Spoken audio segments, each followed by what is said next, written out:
ഷാർജയിൽ കൈക്കുഞ്ഞുമായി ജീവനൊടുക്കിയ വിഭജിക ഒരു പ്രമുഖ കമ്പനിയിലെ HR എക്സിക്യൂട്ടീവ് ആയിരുന്നു. വിദ്യാസമ്പന്നയായ യുവതി, നല്ല സാലറിയുള്ള ജോലി, നല്ല സാമർഥ്യവും ഏത് പ്രതിസന്ധി ഘട്ടത്തെയും തരണം ചെയ്യാൻ കെൽപ്പുമുള്ള സ്ത്രീ. പക്ഷേ ഭർത്താവിൽ നിന്നും അയാളുടെ വീട്ടുകാരിൽ നിന്നുമുള്ള പീഡനങ്ങളും അവഗണനയും വിഭജിയെ കൊണ്ടെത്തിച്ചത് ഒരു മുഴം കയറിലായിരുന്നു. ഷാർജ അൽ നഹ്ദയിലെ ഫ്ളാറ്റിൽ ജൂലൈ 8-നാണ് വിഭജികയെ മരിച്ച നിലയിൽ കണ്ടെത്തുന്നത്. 1.5 വയസ്സുകാരിയായ മകൾ വൈഭവിയും ചലനമറ്റ് ഒപ്പമുണ്ടായിരുന്നു. എന്താണ് വിഭജിയെ മരണത്തിലേക്ക് നയിച്ചത് എന്ന ചോദ്യത്തിന് ഇവിടെ കാര്യമായ പ്രസക്തിയില്ല.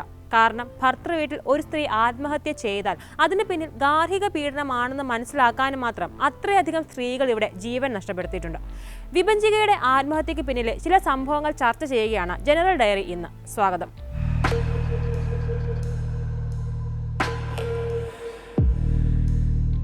ഉറങ്ങുന്നവരെ ഉണർത്താൻ പറ്റും, ഉറക്കം നടിക്കുന്നവരെയോ? അതാണ് നിതീഷ്. മരിക്കുന്നതിന് ഏതാനും ദിവസങ്ങൾക്ക് മുൻപ് വിഭജിക സുഹൃത്തുക്കൾക്ക് അയച്ച ഓഡിയോ സന്ദേശത്തിലെ ഒരു വരി ഇങ്ങനെയായിരുന്നു.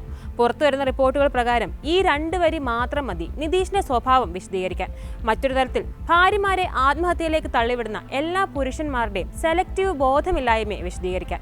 2020 നവംബറിലായിരുന്നു കൊല്ലം ചന്ദനത്തോപ്പ് രജിതാ ഭവനിൽ വിഭജികയും കോട്ടയം പനച്ചിക്കാട് പൂവന്തുരുത്ത് വലിയ വീട്ടിൽ നിതീഷും തമ്മിലുള്ള വിവാഹം. കഷ്ടപ്പെട്ട് പഠിച്ച് സ്വന്തമായി വിദേശത്ത് ജോലി നേടിയതാണ് വിഭജിക. ഇതിനുശേഷമായിരുന്നു കല്യാണം. സാമ്പത്തികമായി ഏറെ ഉയർന്ന കുടുംബമായിട്ടുകൂടി 115 പവനും സ്വത്തും നിതീഷ് നൽകി ഒരു ആഡംബര വിവാഹം തന്നെ നടത്തി വിഭജികയുടെ വീട്ടുകാർ. എന്നാൽ അവർ പ്രതീക്ഷിച്ച പോലെ വിഭജികയ്ക്ക് വേണ്ട വില ആ വീട്ടിൽ ഈ പണം നൽകിയില്ല. വീടില്ലാതെ തെണ്ടി നടക്കുന്നവൾ എന്നായിരുന്നു വിഭജികയ്ക്ക് ഭർത്തൃ വീട്ടുകാർ നൽകിയിരുന്ന ചെല്ലപ്പേര്. സാമ്പത്തികമായി പിന്നോക്കം നിൽക്കുന്ന മുറുമുറുകൾ പിന്നെ വിഭജികയോളം സൗന്ദര്യം നിതീഷിന്റെ സഹോദരി നീതുവിനില്ലെന്ന പരിഭവമായി കോംപ്ലക്സായി ഒടുവിലത് കിടപ്പറയിൽ പ്രയോഗിക്കപ്പെട്ട നിതീഷിന്റെ ലൈംഗിക വൈകൃതങ്ങൾ വരെ എത്തിനിന്നു. ഇതൊക്കെയും ഫേസ്ബുക്കിൽ വിഭജിക ഇട്ട ഒരു പോസ്റ്റ് വഴിയാണ് പുറം ലോകമറിഞ്ഞത്. വിവാഹം ആഡംബരമായി നടത്തിയില്ലെന്നും സ്ത്രീധനം കുറഞ്ഞെന്നും കാറ് ലഭിച്ചില്ലെന്നും ആരോപിച്ച് മാനസികമായും ശാരീരികമായും പീഡിപ്പിച്ചിരുന്നതായി കാണിച്ചുള്ള കുറിപ്പ് ഫേസ്ബുക്കിൽ പോസ്റ്റ് ചെയ്തിരുന്നു വിഭജിക. ഇതിനു ശേഷമായിരുന്നു ആത്മഹത്യ. ഈ പോസ്റ്റ് വിഭജികയുടെ മരണവാർത്ത പുറത്തെത്തുന്നതിന് പിന്നാലെ തന്നെ നീക്കം ചെയ്യപ്പെട്ടു. പക്ഷേ പോസ്റ്റിലുള്ള കാര്യങ്ങൾ ശരിവയ്ക്കുന്ന തരത്തിൽ വിഭജികയുടെ ബന്ധുക്കളുടെയും സുഹൃത്തുക്കളുടെയും പ്രതികരണങ്ങൾ തുടരെ എത്തുകയായിരുന്നു. പിന്നീട് വിഭജിക സമൂഹ മാധ്യമത്തിൽ പോസ്റ്റ് ചെയ്ത ഈ ആത്മഹത്യാ കുറിപ്പ് വഴിയാണ് ഭർത്താവ് നിതീഷ്, സഹോദരി നീതു, പിതാവ് മോഹനൻ എന്നിവരിൽ നിന്ന് ഏൽക്കേണ്ടി വന്ന കൊടിയ പീഡനം പുറം ലോകമറിഞ്ഞത്. നിതീഷ് വിവാഹമോചനത്തിന് ശ്രമിക്കുന്നുണ്ടെന്നും അത് നടന്നാൽ ജീവിച്ചിരിക്കില്ലെന്നും വിഭജിക അമ്മയോട് പറഞ്ഞിരുന്നു. ഇതിനിടെ നിതീഷ് വക്കീൽ നോട്ടീസും അയച്ചു. വക്കീൽ നോട്ടീസ് അയച്ചതിന്റെ നിരാശയിലാകാം വിഭജിക ആത്മഹത്യ ചെയ്തത് എന്നായിരുന്നു ബന്ധുക്കൾ ആദ്യം കരുതിയിരുന്നത്. എന്നാൽ ആത്മഹത്യാക്കുറിപ്പ് ലഭിച്ചതോടെയാണ് പീഡന വിവരം പുറത്തായത്. മാനസികവും ശാരീരികവും ലൈംഗികവുമായ കൊടിയ പീഡനമാണ് വിഭജിക അനുഭവിച്ചിരുന്നത് എന്ന് അവരുടെ ആത്മഹത്യാക്കുറിപ്പിൽ നിന്ന് തന്നെ വ്യക്തമാകുന്നുണ്ട്. നിതീഷ് കാണാൻ പാടില്ലാത്ത പല വീഡിയോകളും കാണുമെന്നും അതുപോലെ ബെഡിൽ വേണമെന്ന് ആവശ്യപ്പെടും എന്നുമൊക്കെ കുറിപ്പിൽ എഴുതിയിരുന്നു വിഭജിക. ഇത് ശരിയാണ് എന്ന് പറയാവുന്ന തരത്തിൽ പിന്നീട് നിതീഷിന്റെ പല ചിത്രങ്ങളും സമൂഹ മാധ്യമങ്ങളിൽ പ്രത്യക്ഷപ്പെട്ടു. സ്ത്രീകളുടെ അടിവസ്ത്രങ്ങൾ മോഷ്ടിക്കുന്നവരെ പറ്റി നാം വാർത്തകളിൽ വായിച്ചിട്ടില്ലേ? അതൊരു ലൈംഗിക വൈകൃതമാണ് സത്യത്തിൽ. ഇത് നിതീഷിനുണ്ടായിരുന്നു. എവിടെ നിന്നൊക്കെയോ ഇത്തരം വസ്ത്രങ്ങൾ കൊണ്ടുവന്ന് മേക്കപ്പ് ഒക്കെ ചെയ്ത് ഫോട്ടോ സമൂഹ മാധ്യമങ്ങളിൽ പോസ്റ്റ് ചെയ്യും. ആദ്യമൊക്കെ കണ്ണടച്ചു വിട്ടെങ്കിലും തന്റെ ഭാര്യയുടെ അടിവസ്ത്രം നിതീഷ് മോഷ്ടിച്ചു എന്ന് ഒരു സുഹൃത്ത് പറഞ്ഞതോടെയാണ് വിഭജിക ഇതിന്റെ കാര്യഗൗരവം മനസ്സിലാക്കുന്നത്. ചോദ്യം ചെയ്തെങ്കിലും കേട്ട ഭാവം നടിച്ചില്ല നിതീഷ്.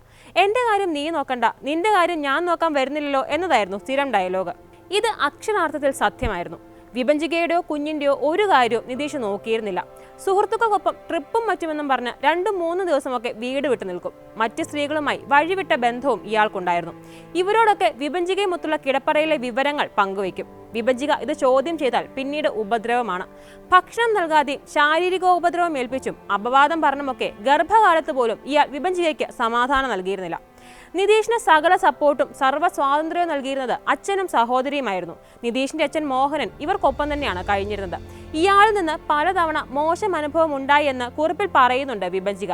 മരുമകളോടെന്ന പോലെയല്ല അയാൾ തന്നെ സമീപിക്കുന്നത് എന്ന് നിതീഷിനോട് പറഞ്ഞപ്പോൾ അച്ഛനെ തൊട്ടും തലോടിയുമൊക്കെ നോക്കാൻ കൂടിയാണ് നിന്നെ കല്യാണം കഴിച്ചത് എന്നായിരുന്നു നിതീഷിന്റെ മറുപടി.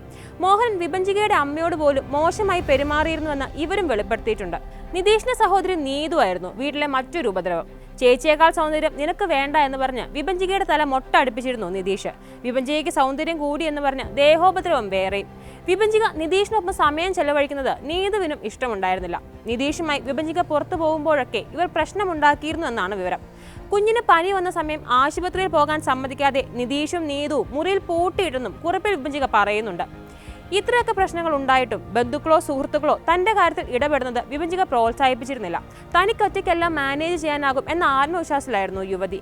ചെറുപ്പം തൊട്ടേ എല്ലാ കാര്യങ്ങളും തനിയെ ചെയ്ത് ശീലിച്ചിരുന്നത് കൊണ്ട് തന്നെ കുടുംബ പ്രശ്നവും ഒറ്റയ്ക്ക് തന്നെ തീർപ്പാക്കും എന്ന വിശ്വാസമായിരുന്നു അത്. ഒരു തവണ വഴക്ക് കൂടിയപ്പോൾ കൊല്ലത്തെ വീട്ടിൽ വിഭജിയെ കൊണ്ട് നിർത്തിയിരുന്നു സഹോദരൻ. പക്ഷേ നിതീഷുമായി പ്രശ്നം പറഞ്ഞു തീർത്ത് സ്വന്തം ഇഷ്ടപ്രകാരം തന്നെ വിഭജിക തിരിച്ചുപോയി. നിതീഷിനോടുള്ള സ്നേഹം ഒന്നുകൊണ്ട് മാത്രമാണ് ഉപദ്രവങ്ങൾ പോലീസിൽ പരാതിപ്പെടാൻ പോലും വിഭജിക മടിച്ചിരുന്നത്. സിംഗിൾ പാരന്റ് ആയിരുന്നു വിഭജികയുടെ അമ്മ. അതുകൊണ്ടാവണം കുഞ്ഞ് അച്ഛന്റെയും അമ്മയുടെയും സ്നേഹം അനുഭവിച്ച് വളരണം എന്ന ആഗ്രഹവും വിഭജികയ്ക്കുണ്ടായിരുന്നു. മരിക്കുന്നതിന് മുൻപ് സമൂഹ മാധ്യമത്തിൽ പങ്കുവച്ച കുറിപ്പ് വഴിയാണ് പല കാര്യങ്ങളും ബന്ധുക്കളും സുഹൃത്തുക്കളും അറിയുന്നത് തന്നെ. അതും മരണത്തിനു ശേഷം മാത്രം പോസ്റ്റ് ആകുന്ന തരത്തിൽ കുറിപ്പ് ഷെഡ്യൂൾ ചെയ്തിരിക്കുകയായിരുന്നു വിഭജിക. കുറിപ്പ് കണ്ട് തന്നെ ആരും രക്ഷപ്പെടുത്തരുതെന്ന് ഒരു വാശി പിടിമുറുക്കിയ പോലെ. പിന്നീട് മരണവാർത്ത പുറത്തെത്തിയതിനു പിന്നാലെ ഈ പോസ്റ്റും മറ്റു ചില ഫോട്ടോകളും സമൂഹ മാധ്യമങ്ങളിൽ നിന്ന് നീക്കം ചെയ്യപ്പെട്ടു. പോസ്റ്റ് എത്തിയ ഉടൻ തന്നെ സ്ക്രീൻഷോട്ട് ചെയ്തു വെച്ച ബന്ധുക്കളാണ് ഇവ പോലീസിന് നൽകിയത്. പിന്നാലെ ചില സുഹൃത്തുക്കൾക്ക് വിഭജിക അയച്ച ഓഡിയോ സന്ദേശങ്ങളും ഇവർ പങ്കുവച്ചു. ഇതിലൊക്കെയും നിതീഷിന്റെയും വീട്ടുകാരുടെയും ക്രൂരതകൾ തന്നെയാണ് യുവതി വിവരിക്കുന്നത്. കാര്യങ്ങൾ വിശദീകരിക്കുന്നതിന് തനിക്ക് പരിമിതിയുണ്ടെന്നും തനിക്ക് മെസ്സേജ് അയക്കരുതെന്നും ഒരു ചാറ്റിൽ വിഭജിക വ്യക്തമാക്കിയിട്ടുമുണ്ട്. ഏറെ ധൈര്യശാലിയായിരുന്നു വിഭജിക എന്ന് ആവർത്തിച്ച് പറയുന്നുണ്ട് ബന്ധുക്കളും സുഹൃത്തുക്കളുമെല്ലാം. കുടുംബ പ്രശ്നങ്ങളുടെ പേരിൽ ഒരിക്കലും ആത്മഹത്യ ചെയ്യുന്ന കുട്ടിയല്ല അവളെന്ന്. അത്രയും ദീർഘമായൊരു കുറിപ്പ് എഴുതി വെച്ച് മരിക്കാൻ തീരുമാനിക്കണമെങ്കിൽ അടുത്ത ദിവസങ്ങളിൽ അത്രയും പ്രധാനപ്പെട്ടത് എന്തോ ഒന്ന് അവിടെ നടന്നിരിക്കണം. ഇതിൽ വ്യക്തത വരുത്താൻ വിശദമായ അന്വേഷണം ആവശ്യപ്പെട്ടിരിക്കുകയാണ് കുടുംബം. ഷാർജയിലുള്ള നിതീഷിനെ നാട്ടിലെത്തിക്കാൻ ലുക്കൌട്ട് നോട്ടീസ് പുറത്തിറക്കാൻ ഒരുങ്ങുകയാണ് പോലീസ്. കുറച്ച് ദിവസങ്ങളായി അടുപ്പിച്ച് ഇത്തരത്തിൽ നിരവധി സംഭവങ്ങളാണ് നമ്മുടെ വാർത്തകളിൽ നിറഞ്ഞത്. ഷാർജയിൽ തന്നെ 2 മലയാളി യുവതികൾ, വിഭജികയും അതുല്യയും. കോഴിക്കോട് ഷിംന, വടക്കഞ്ചേരിയിൽ നേഹ, കണ്ണൂരിൽ കുഞ്ഞുമായി പുഴയിൽ ചാടി മരിച്ച റീമ. പേരുകൾ ഇങ്ങനെ മാറുന്നതല്ലാതെ ഭർത്തൃ വീട്ടിൽ പെൺകുട്ടികൾ അനുഭവിക്കുന്ന ദുരിതത്തിന് മാറ്റം വരുത്താൻ ഇന്നോളം ഒരു നിയമത്തിനും ആയിട്ടില്ല. സ്വന്തമായി ജോലിയും സാമ്പത്തിക സ്വാതന്ത്ര്യവും ഉണ്ടായാൽ ഏത് ദുരിതവും തരണം ചെയ്യാമെന്നത് മിഥ്യാധാരണയായി മാറുകയാണ് എന്നതാണ് വാസ്തവം. ജോലിയും സാമ്പത്തിക സ്വാതന്ത്ര്യം അനിവാര്യതയാണെങ്കിലും സ്ത്രീകളോട് പുരുഷന്മാർക്കുള്ള സമീപനത്തിൽ മാറ്റം വരാതെ ഇവിടെ ഒന്നും മാറാൻ പോകുന്നില്ല എന്ന് വീണ്ടും വീണ്ടും മനസ്സിലാക്കി തരുന്നുണ്ട് ഓരോ ഗാർഹിക പീഡന കേസുകളും.